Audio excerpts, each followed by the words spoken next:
Welcome to Lunch with Legacy Leaders, a weekly talk show with local and national thought leaders on issues impacting the Black community. Now introducing our host, Miss Anne Marie Sorrell.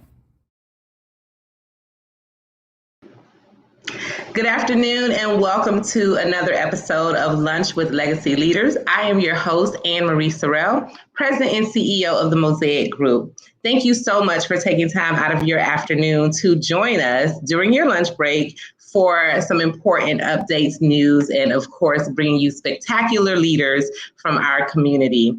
Before we get started with this broadcast, I'd like to thank our sponsors who make this broadcast possible.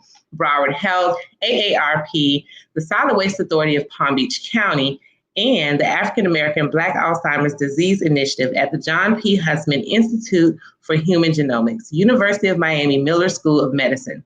If you or someone you know are experiencing loss of memory or memory problems, please contact their research team for more information at 877-686-6444. Today, as always, we have a very special guest. We have the Honorable Harold F. Pryor, Broward County State Attorney for Florida 17th Judicial Circuit Court. Welcome, State Attorney Pryor. How you doing, Emily? Thank you so much for having me. I'm great. Thank you for being here with us. Wow, you have had a tremendous run. I am so excited for you. Congratulations. I know I'm several months overdue, but congratulations to you. And I'm going to introduce you formally to our audience by just reading a bit of your bio, if that's okay with you.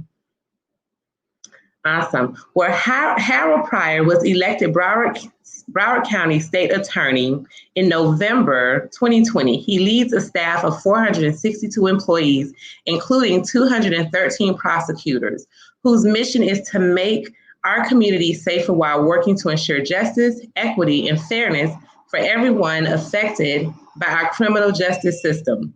He is the first Black state attorney in Broward County and the first Black man to be elected state attorney in Florida. Now that's an important fact right there. So congratulations to you on that. Pryor is a fifth generation Floridian. He attended and graduated from the University of Florida with a Bachelor of Arts in Political Science. Pryor's legal career includes experience as a prosecutor, a civil attorney in the private sector, and a corporate lawyer. He started his legal career serving as a Broward Assistant State Attorney, prosecuting serious criminal offenses in the felony trial unit. He also worked for prominent law firms and for telecommunications companies specializing in business litigation, the Federal Communications Commission, consumer-related issues, employment law, and commercial transactions. He earned a reputation as a skilled trial lawyer who is tough but fair. He believes in compassion for victims. Pryor strongly believes that securing a guilty verdict should never be a prosecutor's primary goal, but the pursuit of truth, fairness, and justice should be paramount. Pryor is the past president of the historic T.J. Reddick Bar Association, Broward County's Black Bar Association. Pryor also campaigned to persuade the Broward County Commission to rename the north wing of the courthouse in honor of the late Judge T.J. Reddick Jr., the first Black attorney to open an office and practice in Broward County and the county's first Black judge. Pryor's passions include mentoring young people and attorneys. He's an active member of the Broward County Bar Association, a volunteer with the Broward County School District, My Future Is Now program, and a member of the Urban League of Broward County's Young Professionals Network. As the county's chief law enforcement officer and official, Pryor is committed to seeking justice and standing up for what is right. He is committed to making sensible reforms to our criminal justice system and is dedicated to serving the people of Broward County and making our community safer and better for all who live, work, and play in Broward County. So thank you again for being with us, State Attorney Pryor. Thank you. Thank you so much. I didn't pay you to do that introduction. So contrary to popular belief, I guess. Right. No payments accepted here. So let's just jump right into it. I'm sure the last several months has been very interesting for you with everything that's going on prior to the election and now after the election. So please share your experience thus far as being the first Black man to be elected state attorney in Florida. And then, of course, Broward County, of course. Well, thank you. First and foremost, thank you, Anne-Marie, for having me. Thank you for sharing your platform. Thank you to Legacy and Miami Media Group, LLC, for having me and for all the great work that you all do. I'll say this, being the first of anything isn't easy. But I will say this, as one of my good friends has told me, we're truly standing on the shoulders of our giants. We are truly our ancestors' wildest dreams. And they've endured much more than we could have ever imagined and anything that we could experience right now. And so with that, that gives me the strength to go forward. And so any little thing or any little obstacle that I'm dealing with is nothing compared to what our ancestors had to fight for. We are making transition. We're past 100 days in. We're about 100 and odd days in office. I'm proud with some of the changes that we're initiating. But what I tell everyone, Anne-Marie, is that whenever you elect us and move us into office, it's going to take time for us to make the changes that we need to make. I always allude to the fact that it took about 300, 400 plus years for the systems that have been in place to really confine us and keep us as being seen as equals. I don't think it's going to take us 300 years to change it, but it's going to take us some time to change it. And I know we're going to do it. And I truly believe that some of the work that we've done now, we're inching a step closer to initiating some of these changes that the people of Broward and South Florida want. Absolutely. So let's just kind of dive into some of the most recent challenges. And our topic of focus today is, why is it so difficult to prosecute law enforcement? There are dozens of high-profile cases that involve law enforcement and the deaths of our Black brothers and sisters. Hundreds that we're not even talking about or never even hear about, right? And the officers are not prosecuted, except recently, of course, in the George Floyd case. So why is it so difficult to prosecute law enforcement officers in these cases? Well, it's so many different layers to it. That's a thoughtful question. One layer to it is it's just traditionally it's been hard to prosecute law enforcement officers because of this aura, right? Traditionally, institutions in this country, our society, not people of color, but people in the society, if you have on a badge, they just seem to side on them, right, with them rather in these particular situations. Another aspect of it is Black prosecutors matter. Black prosecutors matter. Diverse prosecutors matter, not just Black, but Hispanics, women, members of our LGBTQ plus communities, Asian Americans. We need a diverse prosecutorial workforce to enforce some of these laws, to bring nuance and to look at these cases in a different light. I'll point to the Derek Chauvin trial in Minnesota. The prosecutorial team, there's one African-American that was a part of the prosecutorial team. The Attorney General, obviously, Keith Ellison is a Black man. And it makes a difference. I always tell law students, people that are trying to go in the law field, we have more than enough public defenders, but we need more prosecutors. We need more law enforcement officers that can sit in these rooms and bring a different perspective. Because there were many times when I was a young prosecutor starting out, I was happy and I thank God every day when I would drive home that he would allow me to be in this office, because I was often sometimes the voice of reason in certain situations. And it was because maybe there was malicious intent. It's just there was no exposure to our communities.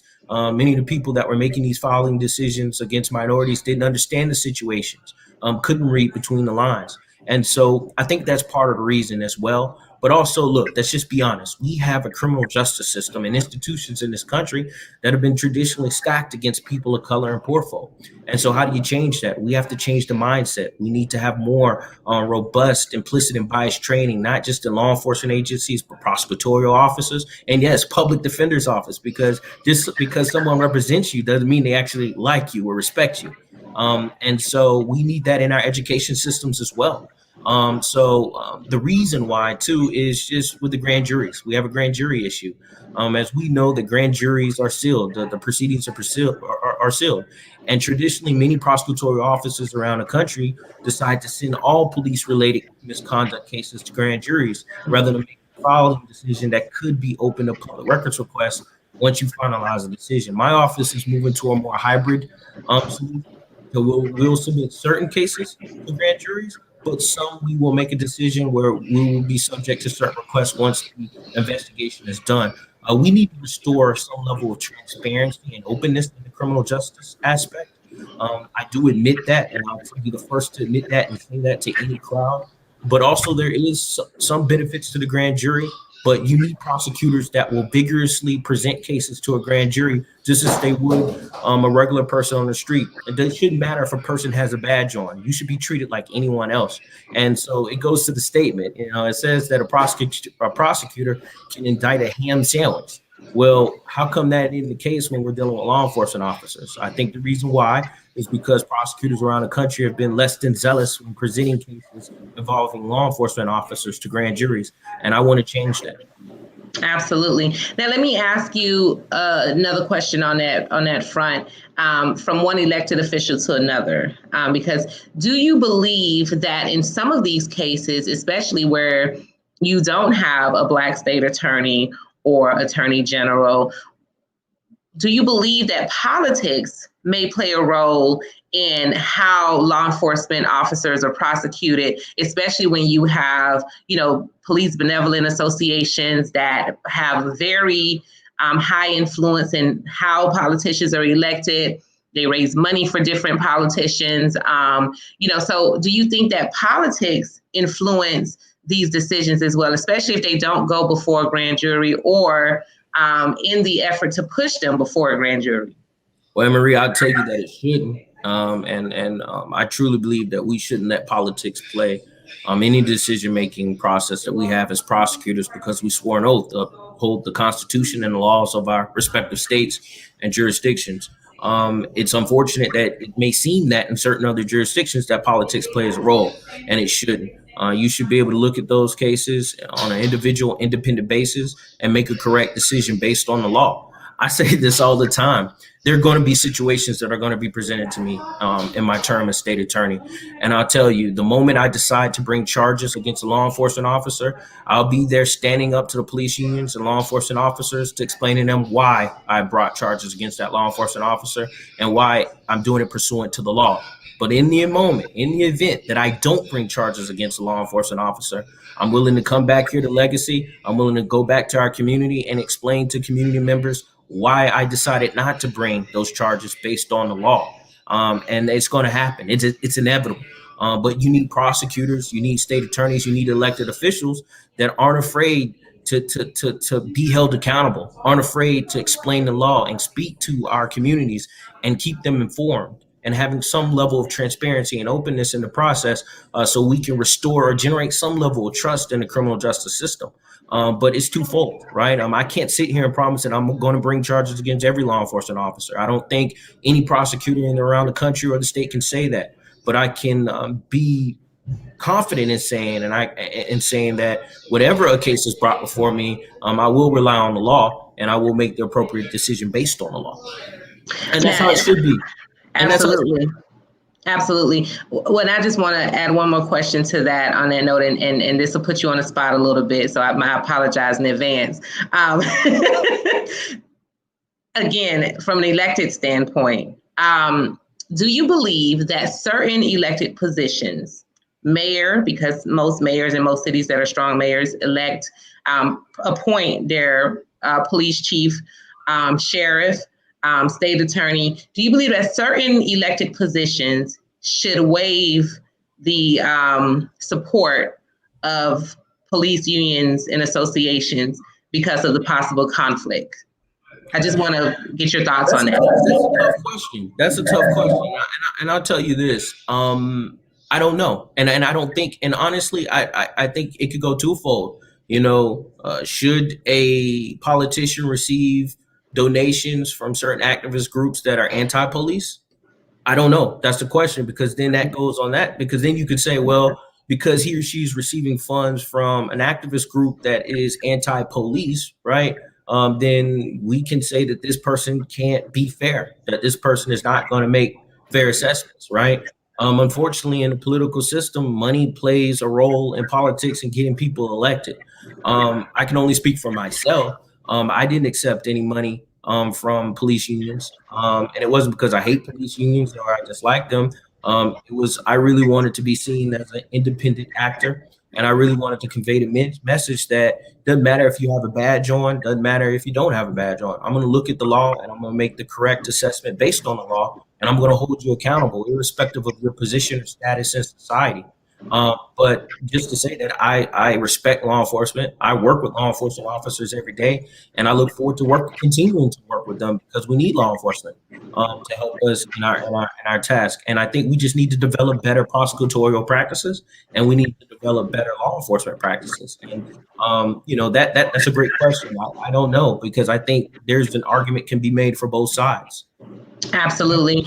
Me individually and what I've done and how I believe, and I just chose not to receive funds from police unions. Yeah, no, absolutely. And I definitely respect your choice as well as your insight on that question. I know it's a tough place for elected officials and those seeking office who wants that support. And again, it's not to be anti-police or anti-law enforcement, but sometimes I do believe in certain situations and other jurisdictions, it does pose a conflict over, when situations arise. So I definitely want to just bring that to the forefront in this conversation. Now, we've had some recent cases, of course, the Derek Chauvin case. We know the verdict of that. We don't know what the final outcome is going to be.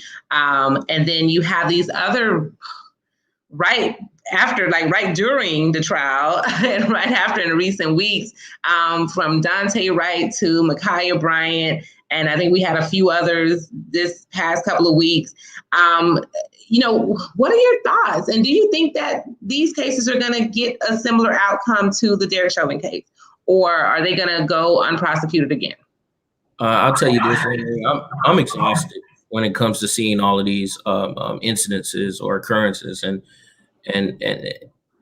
it's getting to the point to where I think I'm suffering, and I've had a lot of friends who I kind of have a support group where we talk about it.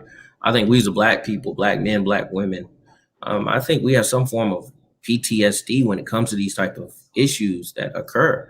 I'll give you a classic example. In the middle of my campaign, at the height of my campaign, Ahmaud Arbery, the situation happened in February, I believe.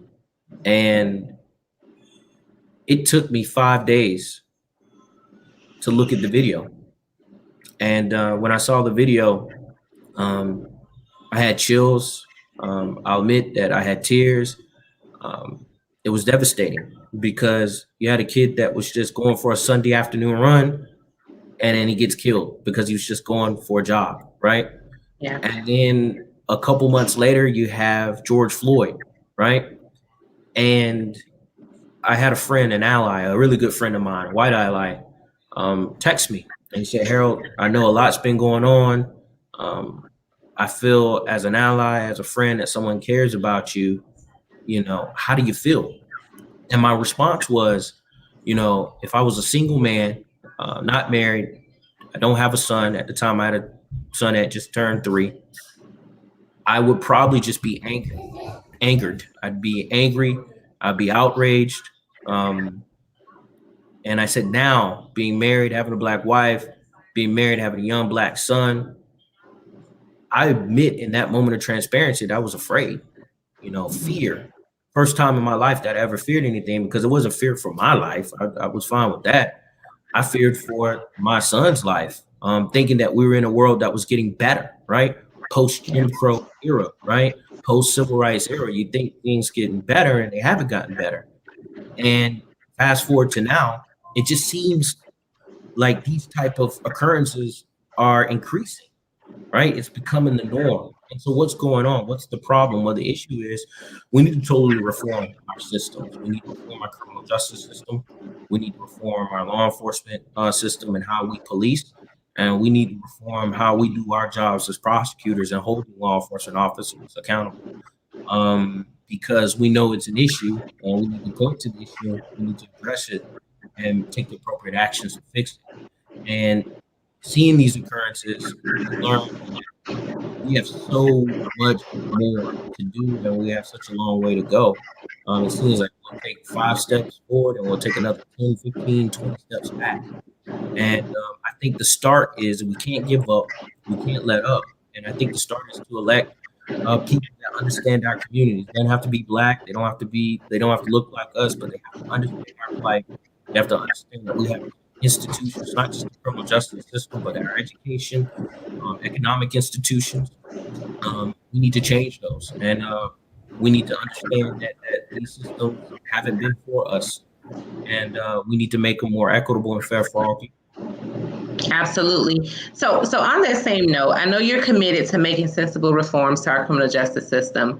Can you, and I know we've talked, not we personally, you and I, but over the years, we've, as a community come up with, the body cams and making sure every law enforcement agency enforces that policy.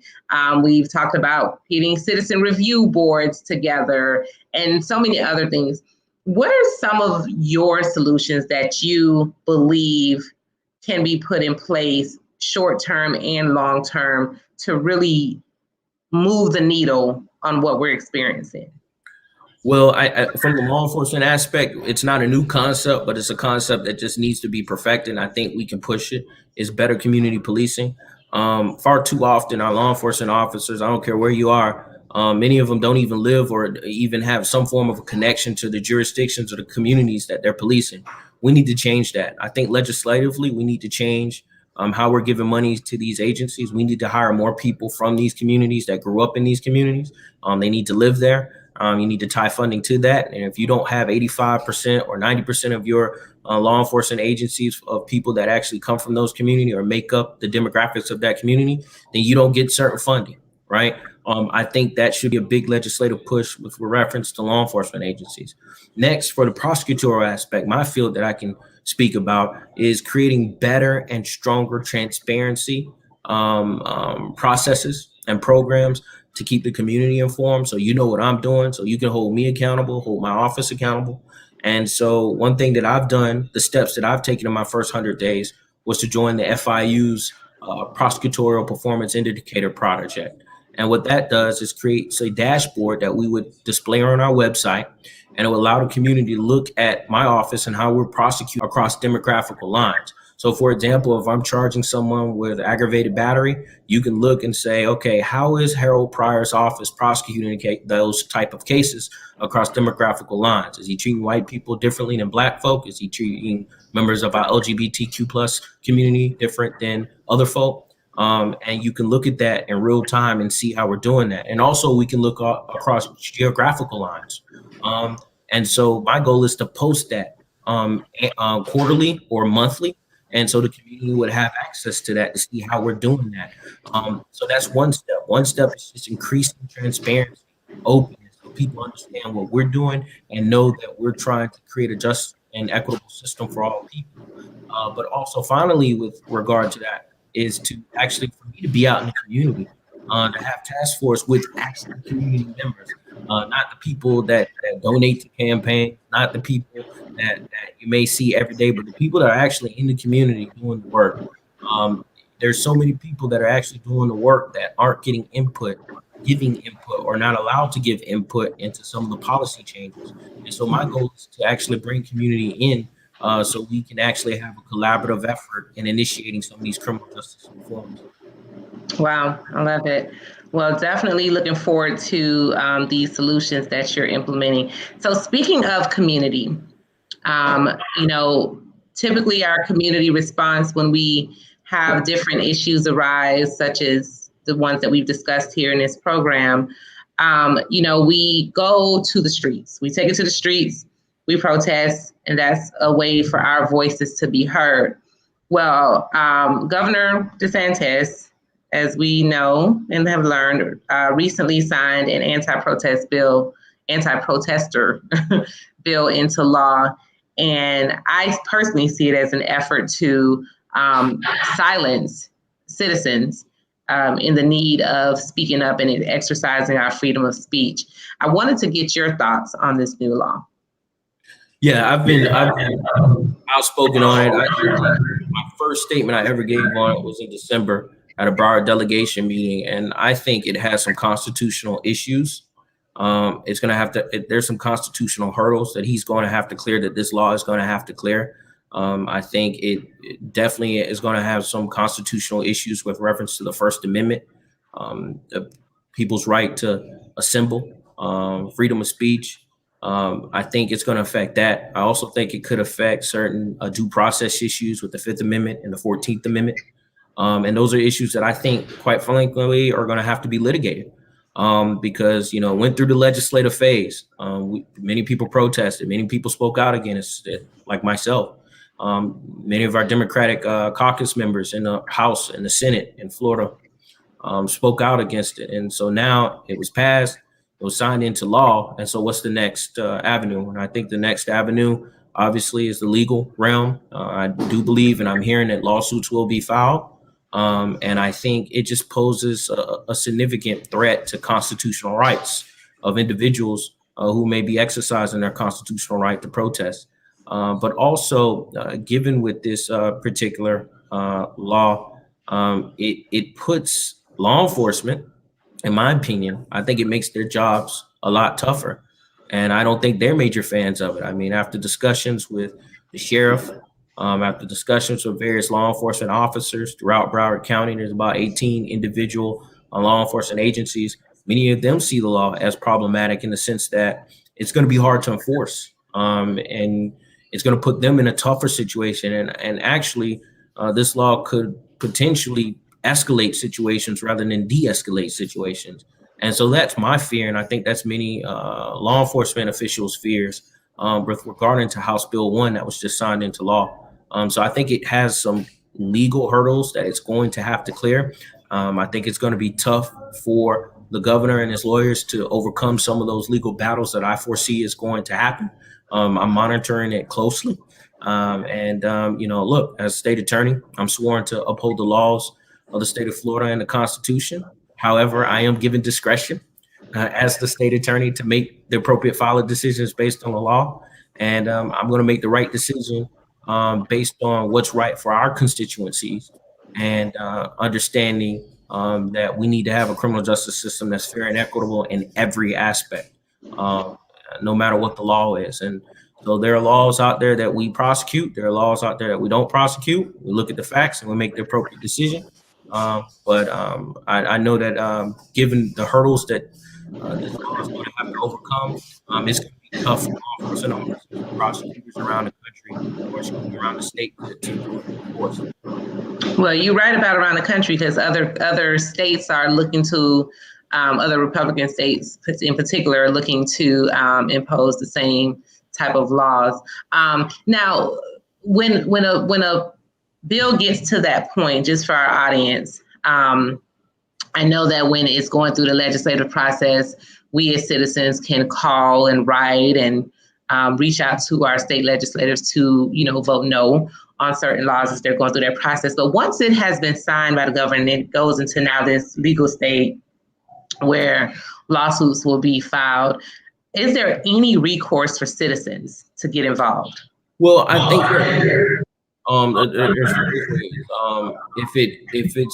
it's going to be, I think there are going to be quite a few lawsuits going to be filed against the governor and the executive branch with reference to this law.